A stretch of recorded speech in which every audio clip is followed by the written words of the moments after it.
So welcome back to Ozone Billiards. This is set 3 of the practice match between myself, Mike Holt and team captain Brian Wroolie. Currently leading by 2 sets to 0, playing race to 3 at 10 ball. This is a very close lag. But I'm measuring. Brian has got that, so he got the break here in rack 1.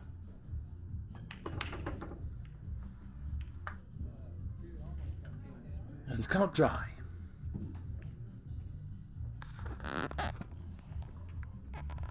Yeah. So I have a shot here on the 1 ball. And options probably to come down and play for a combo 2 onto the 4 ball. A little bit of a stretch. I just put the extension piece on. It's just two rails and try and come down to the middle of the table in line with that 2-4 combo.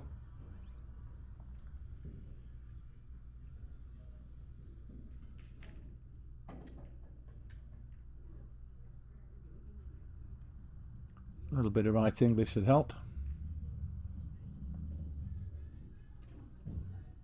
Swing that cue ball around the angle.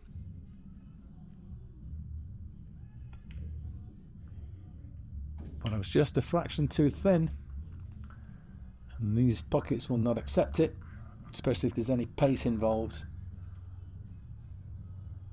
I got lucky really, the 3 covering that 1 ball, so Brian's kicking.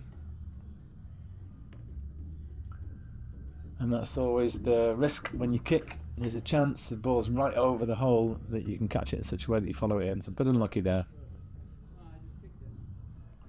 So I think I could just play the 2 in the centre and roll forward for the 3, but then I've got to go 3 to 4. And there's some obstacles in the way, so I'm thinking if I take 2-4 combo now and leave the 2 where the 4 is, I should be able to play through the traffic to get back up the table. Map myself needing the bridge, or the rest as we call it in the UK, and the 2 has just gone a fraction thinner than I wanted, so it's going to be harder to control the cue ball here. I'm going to put a bit of bottom and right hand spin, try and find the gap. Just grazed the 9 and then the 10, and that just took the line away. So looks like a corner pocket bank is on. Top right. 5 will just about past the 6. So I can just play down for that. But I hit it too thick. He just cut that a little bit more, so there's an option to Brian, but he's probably going to take this because the 5 goes, albeit somewhat tight past that 6. There's only half a pocket available.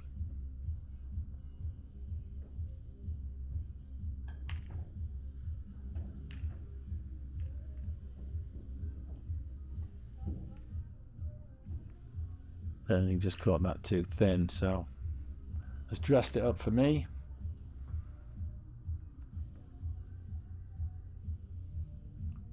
And just play out off 1 rail. I managed to leave it awkward and bridging over these balls.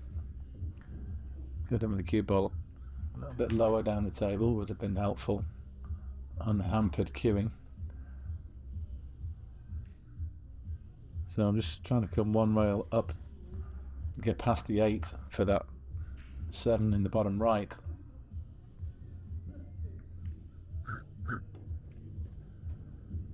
Oh, that's now good. Imagine how small error can magnify.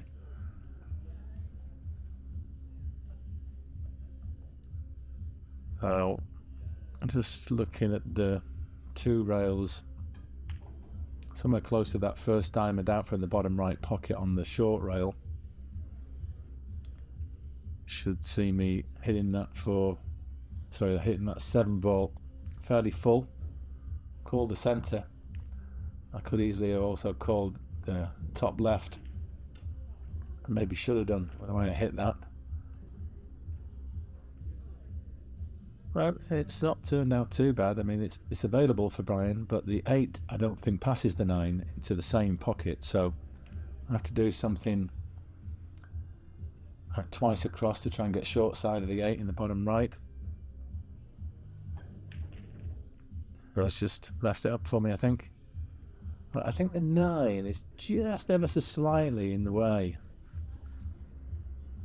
Just taking away the edge of the 5, the 7 rather, so trying to do a swerve with draw to get up between the 9 and the 10, but did not get the swerve, so I was unable to hit the long rail, and therefore keyboard just died. If it had made contact with that long rail, it would have whizzed up the table with all the spin that was on it. Looking at options, don't really like the attack here. Could play it in the top left. Thinking just about rolling the 8 to the end rail. And the problem with these, when you're babying it, not playing a positive shot, you can see there that was up very quickly. Bit of a deceleration, didn't hit the ball it down to Brian.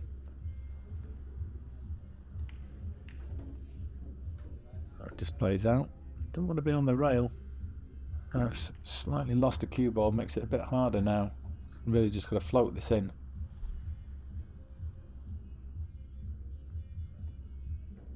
Get below the 10. This is a tough one, but I think he's going for this all the way up in the top left.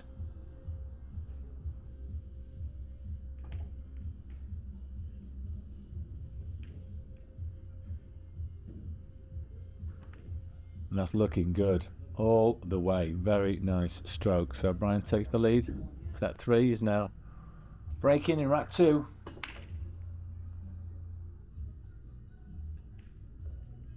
Unfortunately come up dry, but not sold out a great deal. I don't think that one will pass the 4 in the bottom left, so I'm looking at the combination 1 onto the 9. It's pointed about 1 diamond up from that bottom right pocket, so I need to cut the 1 a little bit on the left side as we look at the screen. But yeah, still put the 9 on that first diamond. So left a makeable one, but it's certainly not easy, but it will avail good position, I think, on the 2 if you can just play 1 rail back to the center of the table. Just avoid hooking himself behind the 8. Catches that quite a bit too thin.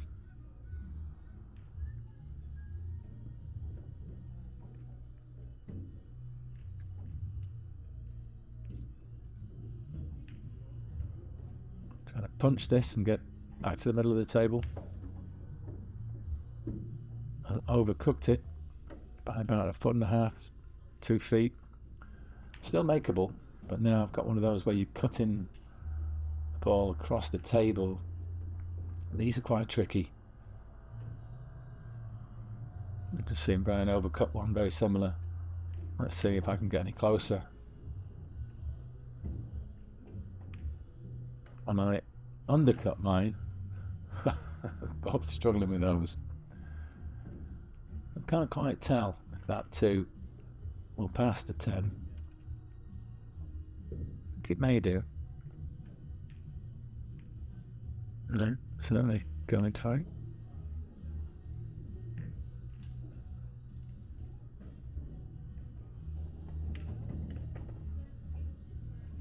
Just cut it a little bit to the left of the pocket.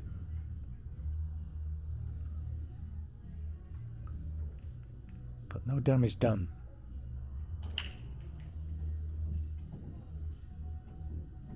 Thinking about safety. Could either come off the right hand side, bit of backspin, which seems to be what I'm doing. Get the cue ball, but where's the cue ball going? Yeah, people might say it's unlucky, but scratches I don't feel are ever unlucky. The pockets don't move. and you played the shot, you directed it along that path, so it's got to go down as a error. And now with ball in hand, Brian can hopefully play this too and get up for the 3 ball.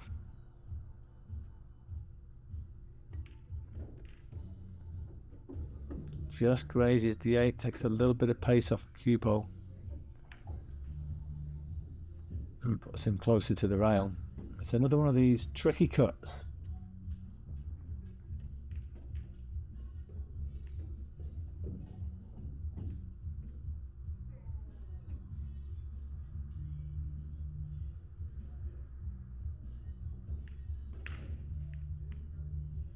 Nicely done that time. And he's held up with a shot at the 4. I have to play this with a bit of left. Try and swing it around the angle on that right hand corner of the table. Avoid the traffic. Come back to the centre for the 5 in the bottom left, same pocket.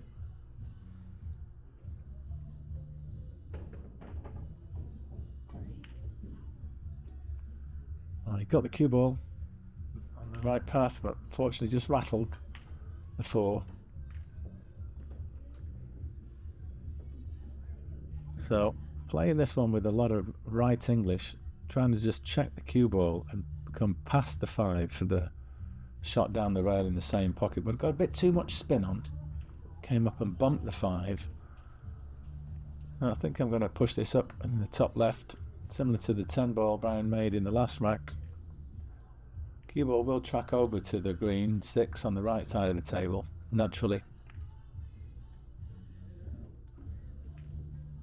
Happy with that. And probably want to draw back a couple of feet if I could get the cue ball similar to where it is now, maybe just somewhere around there. That'd give me a nice angle to get down for the 8.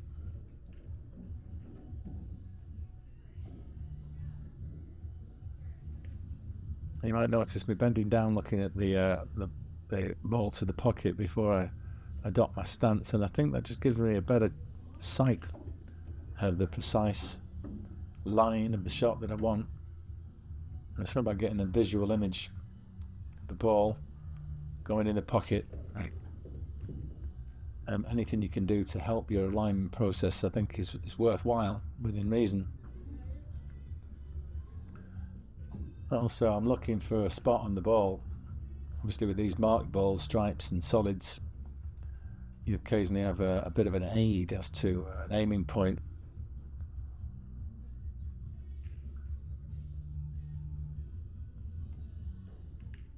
Not a very positive stroke, a little bit tentative on that one and caught it much too thin. Having said that, too thin is, if you're going to miss that ball, too thin is the way to miss it because it's gone perfectly safe. And not left anything for Brian. Just trying the safety back on me, I think. Got a nice thin edge on the 7. Would have been much nicer if he'd avoided a kiss on the 10. He'd have been dropping in behind the 8. He's left me an awkward cueing shot, hampered as I am by this black 8 ball. You've just got to try and find the centre of the cue ball here. Keep the cue as horizontal as you possibly can, given the circumstances, and just try and stroke through the ball. Stay dead still. I'm happy with that one. But this 10 could be in the way.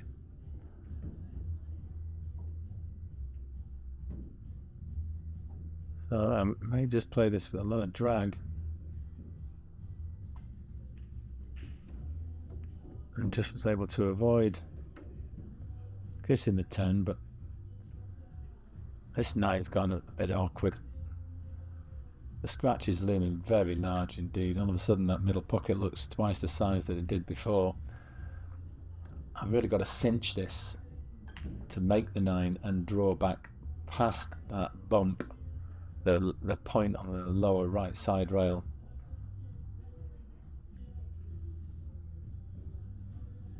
And watch your cueing here, going very deep on the cue ball. You've got to stay dead still and be precise, and I wasn't. very jabby delivery. And I think that was the reason for the miscue. Having said that, it couldn't have really gone better from a safety point of view. Look at that. Very fortunate. Well, this is a tough shot for Brian, whatever he tries to do here. Cue ball nailed to the rail.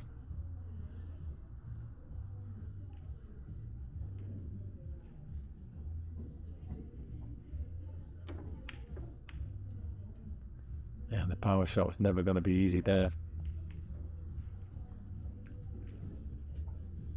And so, looking at this 9,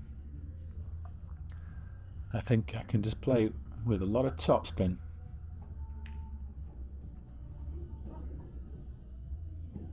Push it in and get the cue ball all the way back down for the 10 in the bottom left.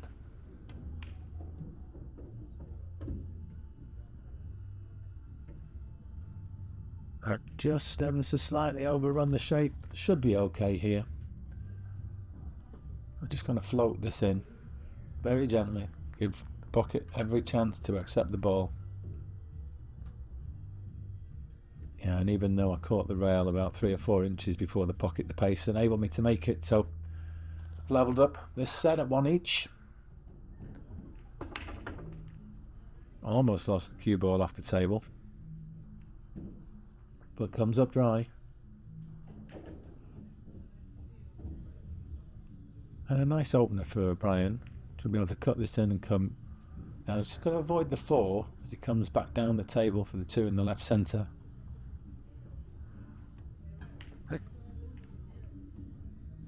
Very nice. I believe the 3 will pass the 10. Difficulty later on comes with the 7 and the 9, which are a bit awkward there, up from his bridge hand. Pulling back to give himself a favourable angle, so he can just play forward off the bottom cushion, get back up towards the 4 ball. Maybe putting a little hair of left English on this. Just keep the cue ball central. That's a really nice stroke. Got options. He could just draw across to the right hand long rail and back out. That way it's a very positive, punchy shot. And then you stroke out. Yeah, I like that. I do like that shot. Very nice. And I think the 6 is makeable in the side. It's a bit of an acute angle and slightly hampered over the 8. Didn't want that. But this stop shot gives him the chance now to play the 6. And has he got the angle to follow forward and just nudge those balls open? It's just waiting for a player on the adjacent table. So needs to put a little bit of top and possibly a hair of right English.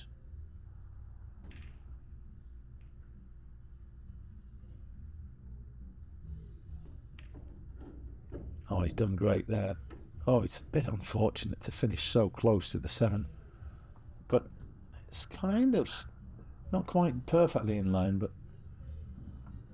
I think you can play this with a bit of draw. It's so difficult to gauge the potting angle when you're this close and offline.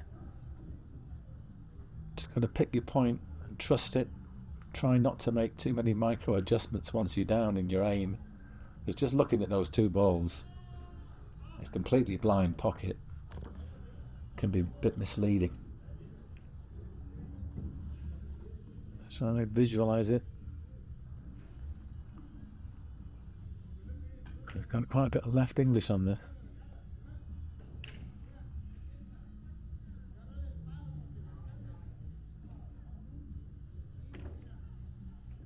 What a beauty. Lovely stroke.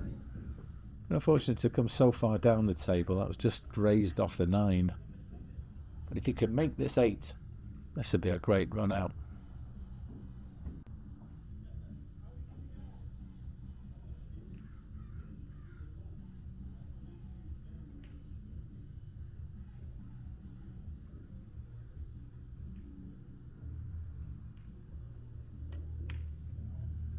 and just catches it a bit thin, puts it slightly to the left of the pocket, so no table run there, good effort.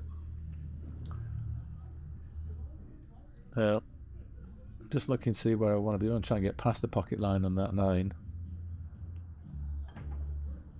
And I'm slightly wary of these pockets, so I'm reluctant to play too firmly. You could play a stun run through, but I'm just rolling it. But I've kind of babied that, and as you see, it's just drifted a little to the left rail, and the pocket said no thank you. So Brian has a chance to take the lead here. 8's very deep in the jaws. It's never easy to control the cue ball when it's so deep. Yeah, he went rail first with a bit of running English, and that's what can happen. The cue ball can just run away from you. It seems to really accelerate off that second rail with all the spin. So awfully thin in the side. Bit awkward to run to the rail as well. Yeah, catches it too thick. And left me one of those, not quite as difficult as his 7 ball that he potted a moment ago, but again very close. So first of all, you've got to watch your striking. You don't want a double hit, and that's a distinct possibility. So I've just picked my point. I'm just trying to do a little jab, and I was a bit offline there. And these diamond tables have done me again. That ball just hangs in the jaws. No, just a slow roll. I don't have to do an awful lot. Try and maybe hit ball and rail at the same time. Oh dear. He's come to the one place he can't make the 10 into the pocket easily. I think he's taking the cut in the bottom left.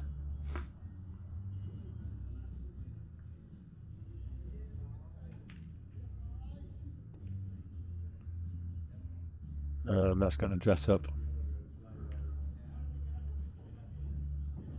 So both struggling a little bit with our positional play.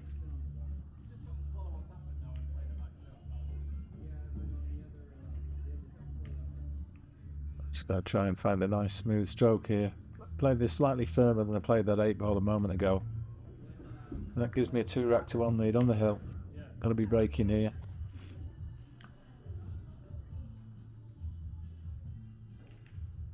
Can I make a ball?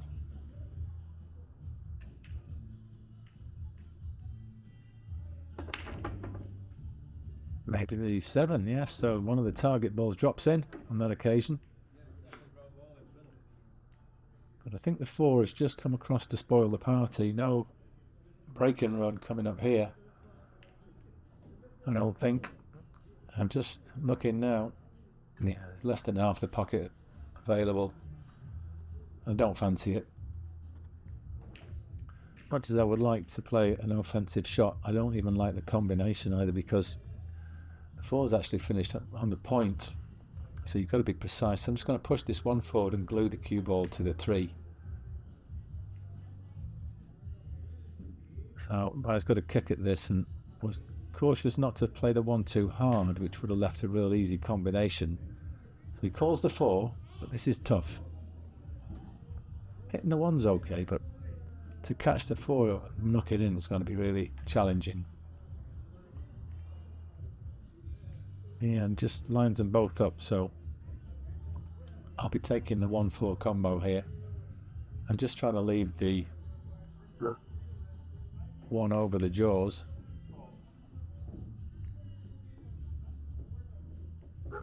And now my route down table for the 2. There's a bit of obstacles in the shape of the 6, the 9 and the 8, all guarding access to it. I'm going to have to play with right English, I think, and go above the 5,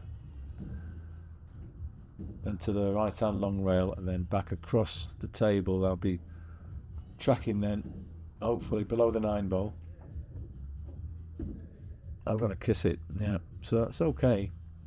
I do have a shot and a natural angle to get back up for the 3.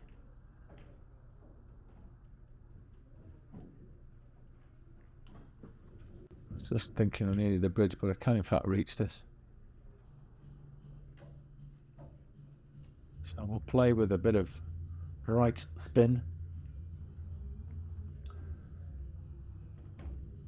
Saying that, I mean, you don't want to collide with the 8 and the 9, but you know, loading up with lots of right English to try and get below them. Well, I missed the 2 anyway, but certainly didn't play for the gap between the 8 and 9. May have been better, less spin, just to play above the 9 there, but I would have left a funny angle on the 3, so let's see what Brian can manage here. It looks a bit flat. And certainly not a nice shot to try and draw back all the way up the table, but that's what he's trying.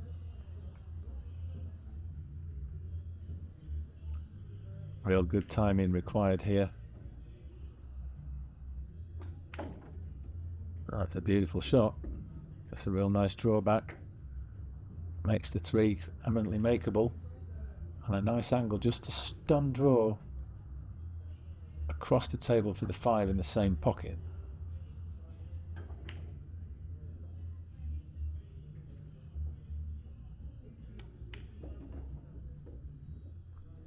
And a fraction more of the draw, slightly more stunny. Just leaves him a bit awkward here, but the natural angle will go down for the 6, so I've just got to concentrate 100% on making this 5.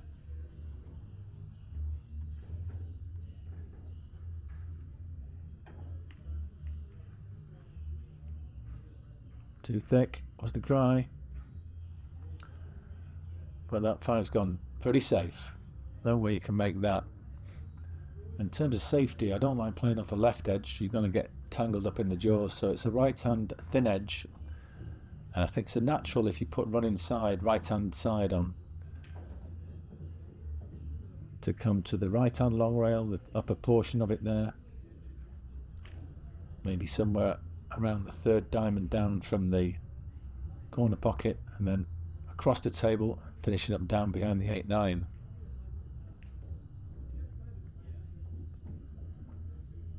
Yeah, that's worked out just about perfectly.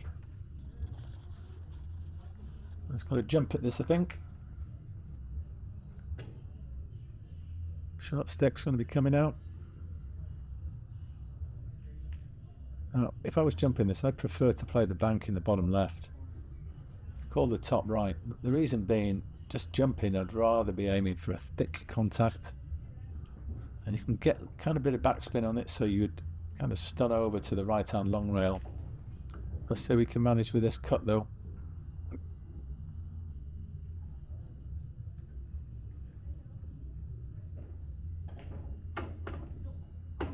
Yeah, that is the problem when you're hitting a thin edge, because the side of the ball is a lot lower down. So if the cue ball's bouncing even a little bit, it can be launched higher in the air. So the fuller contact gives you a bit of protection against that. So lots of right hand side, trying to come around 2 rails, get below the 6. I need a bit more spin. I've come across the table a bit too much.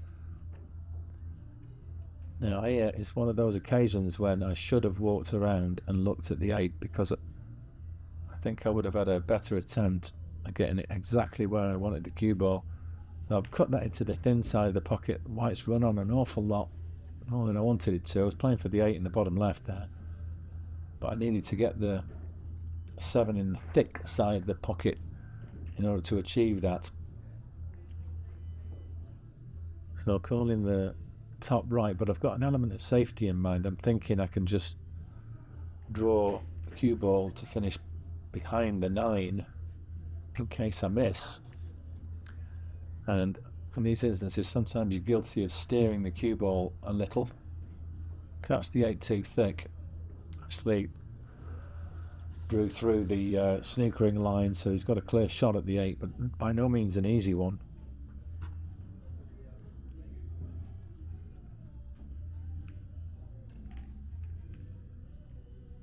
Just trying to look for a safety. I don't see an easy one of those either.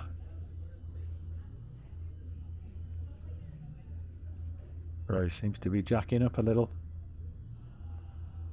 So going for the drawback.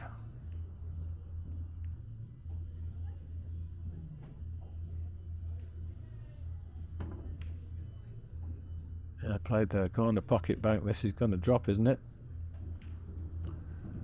It is. So it's better in the pocket than out, because I would have had an easy opener to get down for the 9, but as it is, I have to take this on. And it's just marginally off straight. So it's one of those which is a complete acid test of your cueing and cue action. So just trying to make sure I'm down correctly and comfortably. And I didn't feel right there. Just getting up to reset. You kind of get a feeling when you're in a good stance, and if something's off, you also kind of get a little niggle. So reset, just trying to smoothly stroke through the cue ball. I'm happy with that one. So it's going to give me the 3rd set. There we go, folks. Thanks for tuning in. Please come back to the channel soon for more sets from this practice match coming real soon.